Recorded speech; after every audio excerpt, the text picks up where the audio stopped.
సిగరెట్లు, తిరగడం, పబ్బులు, గొడవలు, గందరగోళంగా చాలా చండాలంగా చాలా ఘోరంగా ప్రవర్తించేవాడిని. ఇప్పుడు నేను ఇక్కడ ఉన్నానంటే దేవుని ఆయన కృపనే, ఆయన కృప తప్ప ఏం లేదు, ఆయన దయ. మీరందరూ ఇప్పుడు మీరు నేను మనందరం ఇప్పుడు ఇక్కడ ఉన్నామంటే దేవుని దయ వల్లనే, దేవుని కృప వల్లనే. ఎందుకంటే దేవుడు మనందరినీ అన్య జనులలో నుండి వేరుపరిచిండు. లేవికాండం 20వ అధ్యాయము 26వ వచనము తీయండి ఒకసారి. మీరు నాకు పరిశుద్ధులై ఉండేవాళ్ళను. ఇక్కడ జనాలందరూ మనందరం దేవునికి పరిశుద్ధులై ఉండాలి. ఎందుకంటే దేవుడు పరిశుద్ధుడు. నెక్స్ట్,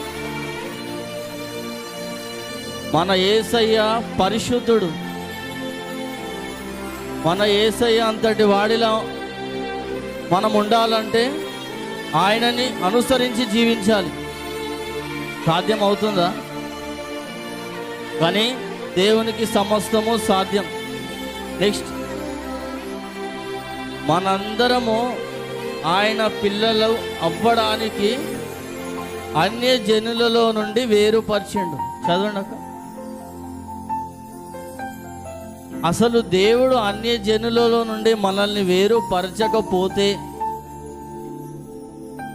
మనం ఇక్కడ ఉండవాళ్ళమా? అన్య జనులలో నుండి మనల్ని దేవుడు వేరుపరచకపోతే మనం ఇక్కడ ఉండేవాళ్ళమా?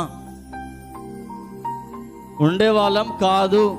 మరి ఇక్కడ మనం ఉన్నామంటే మనం వచ్చామా, మనం మారామా? కాదు.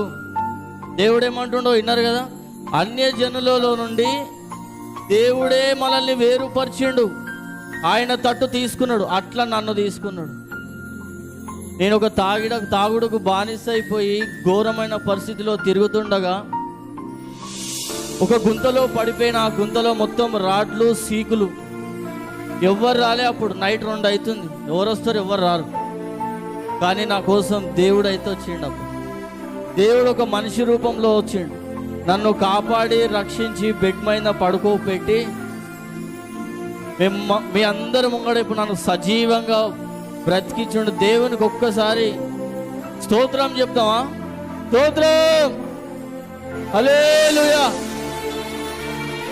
దేవుడు ఎంత మంచివాడంటే మనము పుట్టినప్పటి నుంచి ఈ రోజు వరకు ఎన్ని పాపాలు చేసినా ఈ రోజు వరకు మనం సజీవంగా ఉన్నాం. అవునా? మనము మన బిడ్డల మీద, మన ఫ్రెండ్స్ మీద